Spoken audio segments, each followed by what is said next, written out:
राज और राज में अंतर क्या है और इनमें क्या गहरा संबंध है? ये बताएं कि बजट और राजकोषीय नीति में क्या संबंध होता है? पान खाने से क्या फायदा है? राजकोषीय नीति शब्द की उत्पत्ति कैसे हुई? गुलिन-बार सिंड्रोम के बारे में सुना है? इंडिया में बहुत केसेस आ रहे हैं।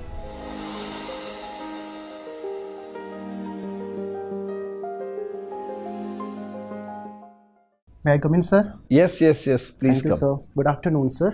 Good afternoon. बैठिए रवि, बैठिए। Thank you, sir. बैठिए।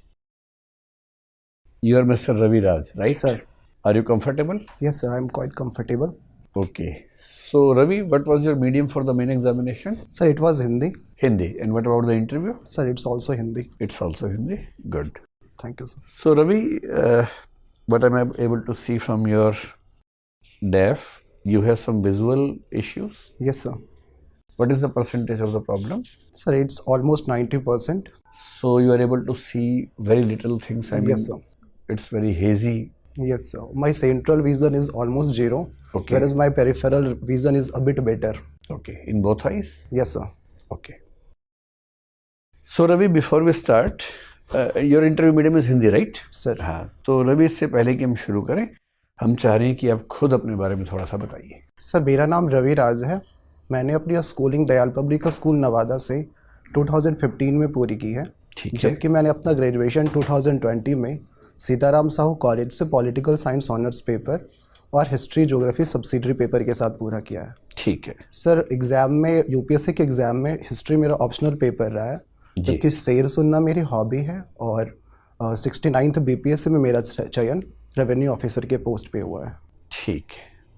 तो जो सबसे इंटरेस्टिंग बातें आपके पूरे परिचय में लगी, एक तो ये कि आपने PSIR से पॉलिटिकल साइंस यानी कि ऑनर्स किया सर। फिर आपने ऑप्शनल हिस्ट्री रखा लेकिन सर।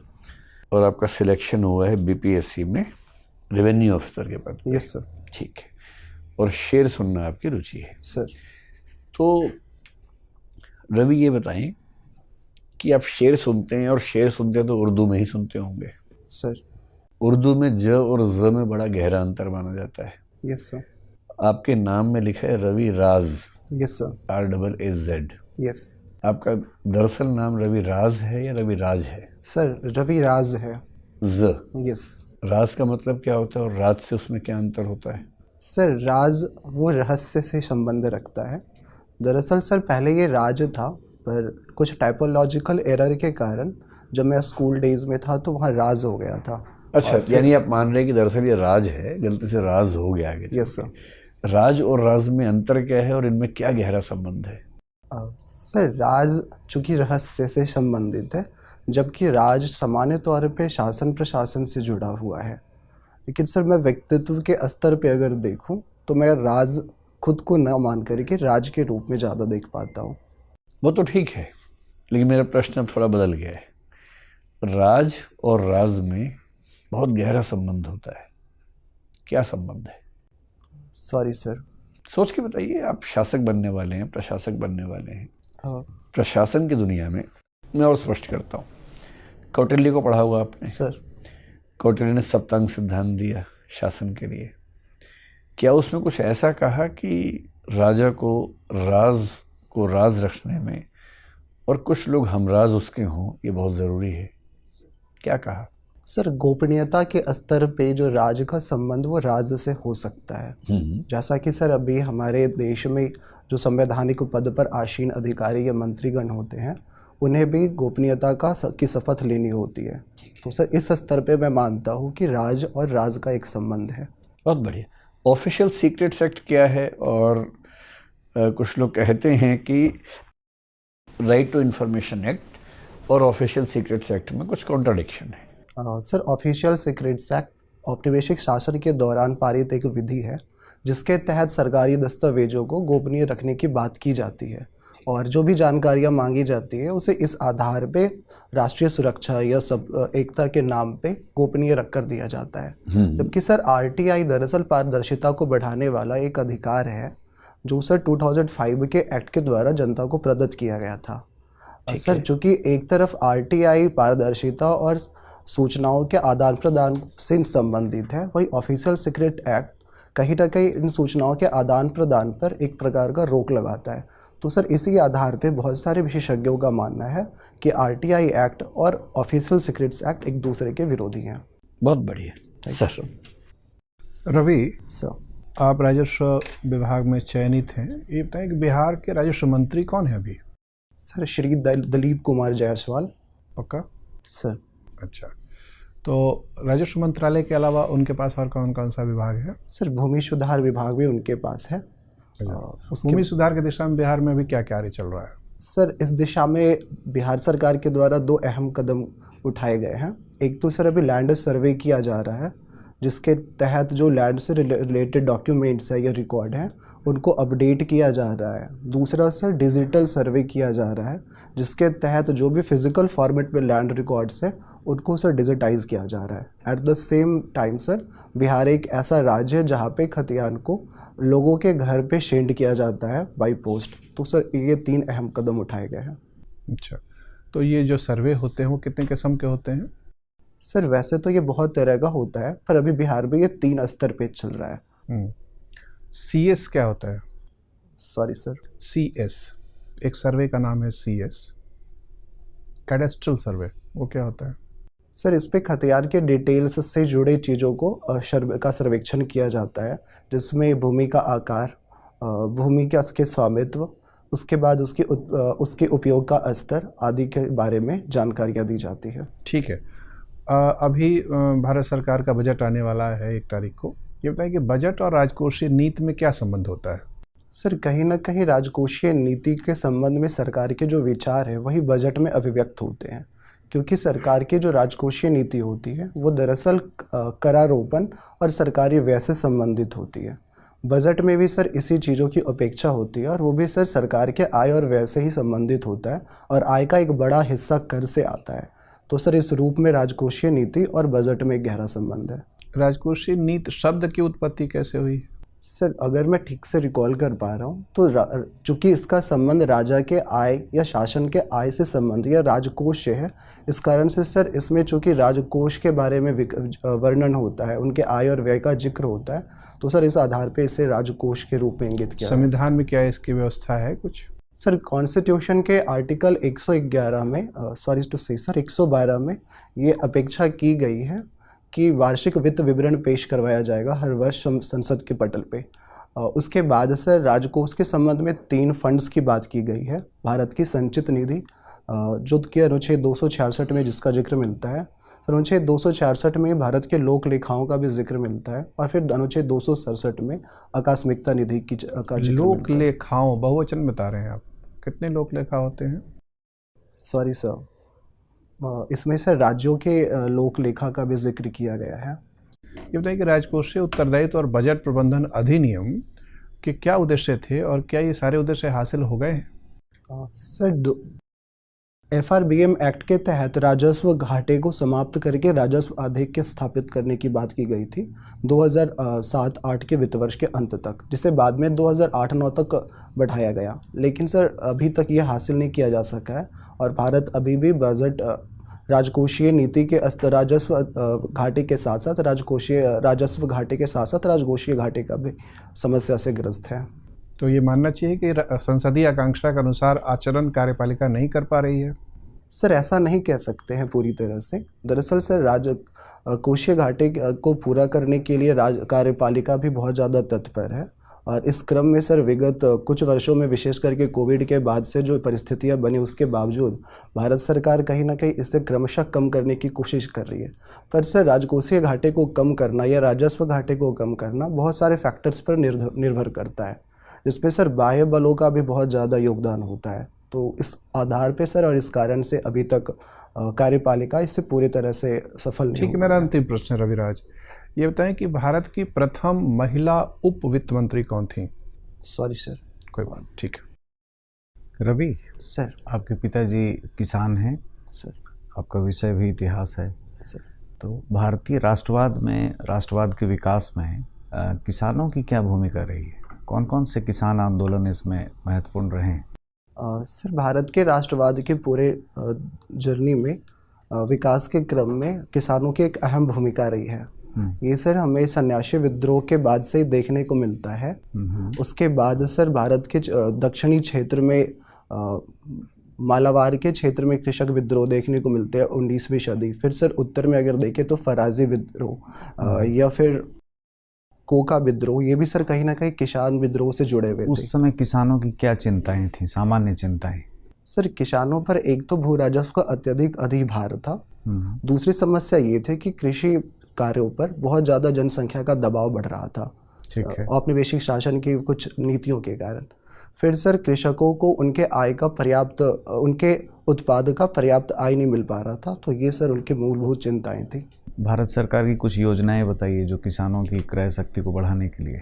सर किसानों के क्रय शक्ति को बढ़ाने के लिए भारत सरकार एक MSP की घोषणा नियमित रूप से करती है, जिसके तहत सर किसानों को उनके उत्पाद पे एक सुनिश्चित दाम देने की बात की जाती है। दूसरा सर भारत सरकार के द्वारा उनके उत्पादों के निर्यात को लेकर के कृषि निर्यात हब विकसित किए गए हैं और उनके निर्यात को बढ़ाने की कोशिश की जाती है।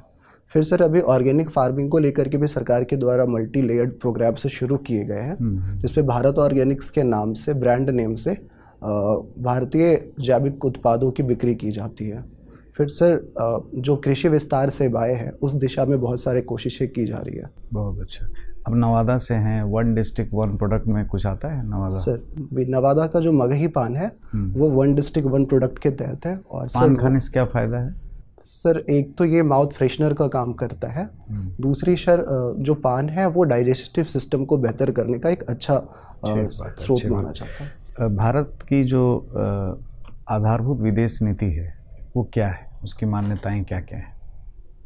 Basic tenets of foreign policy क्या क्या है? सर भारत की विदेश नीति की जो बेसिक धारणाएं हैं वो कहीं ना कहीं जियो और जीने दो के सिद्धांत से संबंधित है और वसुधैव कुटुंबकम के सिद्धांत को प्रतिबिंबित करती है। सर इसमें भारत सरकार की जो पंचशील की नीति है या गुजराल डॉक्टरीन है, या जिस तरह से हम उपनिवेशवाद और साम्राज्यवाद के विरोध की नीति को अपनाते हैं, सर ये उसमें अहम है। गुजराल डॉक्ट्रिन में क्या करते थे हम लोग? सर गुजराल डॉक्ट्रिन के तहत कुछ अपेक्षाएं की गई है, जिसपे सर पहली अपेक्षा ये है कि भारत अपने पड़ोसियों को बिना किसी अपेक्षा का हर संभव सहयोग करेगा। दूसरी बात ये कही है कि भारत और उसके सभी पड़ोसी एक दूसरे के हितों का संरक्षण करेंगे और अपने भूमि का उपयोग एक दूसरे के विरुद्ध करने की अनुमति नहीं देंगे।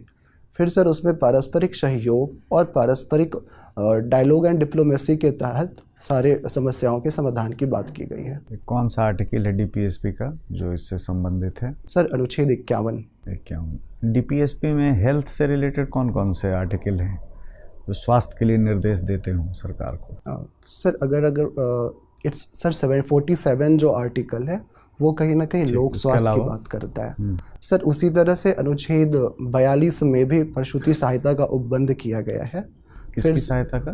प्रसूति जो प्रेग्नेंट्स हैं महिलाओं का। सर अनुच्छेद 41 में भी इस विषय पर ध्यान दिया गया है, जिसमें कुछ विशेष दशाओं यथा बीमारी की दशा या निःशक्तता की दशा में लोक सहायता का उपबंध करने की बात की गई है। बुजुर्गों के लिए? सर बुजुर्गों, बेरोजगारों, बीमारी। वर्ल्ड पॉपुलेशन रिपोर्ट आया था 2022 में, जिसमें यह है कि भारत का हर पांचवा भारतीय मतलब 2050 में 65 साल का होगा। तो बुजुर्गों के हित के लिए क्या किया जाना चाहिए? सर सबसे पहले उनके सोशल सिक्योरिटी के लिए कुछ व्यवस्थाएं करने की ज़रूरत है, क्योंकि सर एक रिपोर्ट आया था नीति आयोग का, उससे ये पता चलता है कि भारत में ऑलमोस्ट 78% जो बुजुर्ग हैं उनके पास पेंशन की सुविधा नहीं है। फिर सर उसी में रिपोर्ट में ये बताया गया था कि बहुत ज़्यादातर जो बुजुर्ग हैं उन्हें मानसिक अकेलापन या मानसिक अवसाद की समस्या का सामना करना पड़ता है। तो सर ऐसे में सोशल वेलफेयर के लिए या उनके सामाजिक सुरक्षा के लिए हमें काम करने की ज़रूरत है। इसमें बुजुर्गों के स्वास्थ्य का ध्यान रखना, उनके पेंशन की सुविधा को सुनिश्चित करना और यहाँ तक कि सर जो उनके अनुभव है उस अनुभव का लाभ लेते हुए उन्हें आजीविका का एक उपयुक्त अवसर प्रदान करना एक बेहतर कदम हो सकता है। सर ठीक। रवि मैम, और आप बिहार से आते हैं रवि, वहाँ पे गैंजेटिक डॉल्फिन्स काफ़ी प्रसिद्ध हैं। Yes ma'am. आप बता सकते हैं कि क्या क्या इनकी खासियत है गैंजेटिक डॉल्फिन की, क्या नाम है और इसके अलावा? मैम बहुत ज़्यादा आइडिया तो नहीं है, बट एक चीज़ जो मुझे उनके बारे में पता है कि वो इको लोकेशन के आधार पे अपने कार्यों को अंजाम देते हैं, क्योंकि उनकी दृष्टि बहुत कमज़ोर होती है। इस स्थिति में वो इको लोकेशन का सहारा लिया करते हैं। फिर मैम वो मछली ना होकर के एक मैमल है, तो उन्हें मैमल के कैटेगरी में शामिल किया जाता है। ठीक है। गैंजेटिक डॉल्फिन्स के अलावा भी कोई डॉल्फिन भारत में मिलती है? Yes ma'am. कौन सी? सॉरी मैम, मैं नाम अभी रिकॉल नहीं कर पा रहा हूँ। अच्छा, कोई बात नहीं। ये बताइए कि अभी हाल ही में ISFR रिपोर्ट आई है भारत की, Indian state of forest report. Yes. तो इसमें वन और जंगल और ट्री कवर तीनों में फ़र्क बता सकते हैं आप? Sorry ma'am. वन, जंगल और ट्री कवर। सॉरी मैम, अभी एग्जैक्टली मैं बता नहीं सकता। ठीक है, कुछ रिपोर्ट के हाईलाइट बता सकते हैं? मैम रिपोर्ट के अनुसार भारत में जो वनावरण क्षेत्र है उसमें वृद्धि हुई है और ये लगभग 25.17% हो चुका है। लेकिन इसी रिपोर्ट के अनुसार भारत में मैंग्रोव वन क्षेत्र के क्षेत्रफल में कमी आई है। तो ये दो इसके की हाइलाइट्स हैं मैम। तो ये जो हमारे इजाफा हुआ है वन में 25.17 जो आप बता रहे हैं, ये अच्छी खबर है या इसके साथ कुछ चिंताएं भी हैं?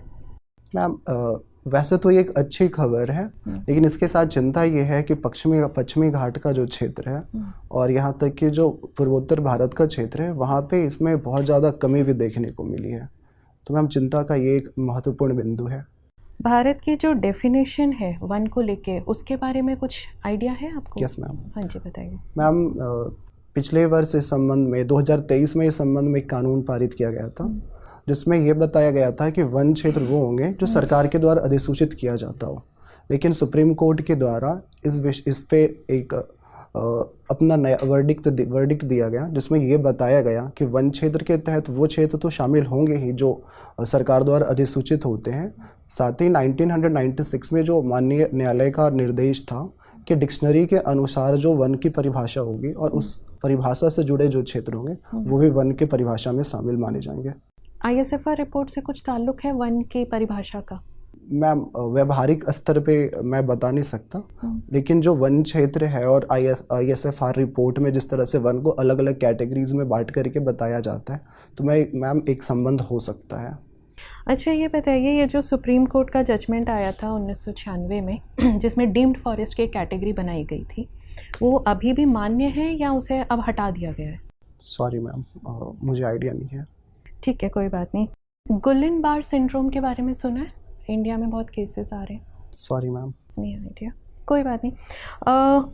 एक सवाल मेरा था कि जैसे आपको देखने में थोड़ी परेशानी होती है, जैसा कि आपने शुरू में बताया, तो कई बार हम लोग अलग अलग शब्द यूज़ करते हैं। जैसे हम कहते हैं पर्सन विद डिसेबिलिटी या स्पेशली एबल्ड या डिफरेंटली एबल्ड, दिव्यांगजन, हैंडीकैप। इसमें से कौन सा शब्द जो है वो सबसे सही रहता है, जो कि जिसके साथ आप कंफर्टेबल हो या जो इस्तेमाल होना चाहिए?